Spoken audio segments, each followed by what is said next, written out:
I used to think of home as more than just four walls. It was where laughter spilled across the rooms, where promises were whispered late at night, and where I believed safety lived.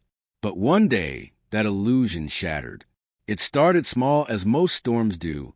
His voice grew sharper when he spoke to me, his patience thinner.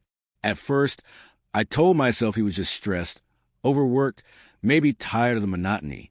But then came the words that ripped the ground from under me. "You're not welcome here anymore." The man who once swore, "Protect my heart," banned me from a very place we built together. My chest tightened as those words echoed in the empty hallways of my mind. Banned, as though I were a stranger, an intruder in the life I had poured myself into. I left that night with nothing but my pride barely intact. He thought I would crumble. He thought I would beg. He thought shutting me out would make me crawl back, desperate to be let in again. But he didn't know the quiet strength building inside me. For days, I replayed everything in my head. The arguments, the cold dinners, the silences heavy enough to suffocate. I asked myself if maybe I'd failed him somehow, if maybe I'd lost the spark that once made him look at me like I was his whole world. But then the truth sank in. Love doesn't weaponize a home. Love doesn't turn safety into exile. So I made a choice. If he believed I had no place there, then I would take the pieces of me he never valued.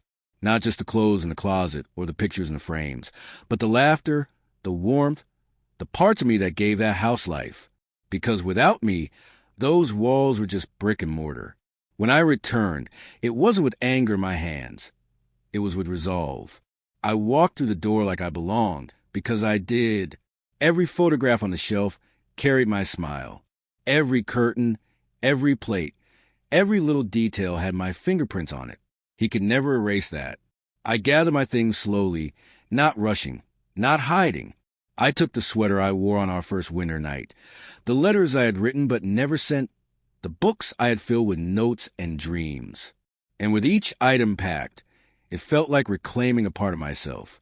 He stood there, watching, silent. His eyes searched mine, maybe expecting tears or an outburst. But I gave him neither. I gave him the calm he never expected. And when I picked up the last box, I looked around one final time. "This was never just your home," I said quietly. "It was ours. But you chose to make it yours alone. Now you can live with that emptiness." There was no fight, no shouting, no begging. Just the sound of the door closing behind me as I walked into a future he would no longer share. I built a new space for myself. A place where the air didn't feel heavy, where the walls didn't echo with accusations, where I could breathe without fear being pushed out again. And with every passing day, I realized I hadn't lost anything at all. I had simply taken back what was mine all along, my freedom, my dignity, my voice. Sometimes people believe they hold the power when they try to ban you, exclude you, silence you. But the real power lies in what you choose to carry with you when you walk away. He thought he had banished me. In truth, I had freed myself.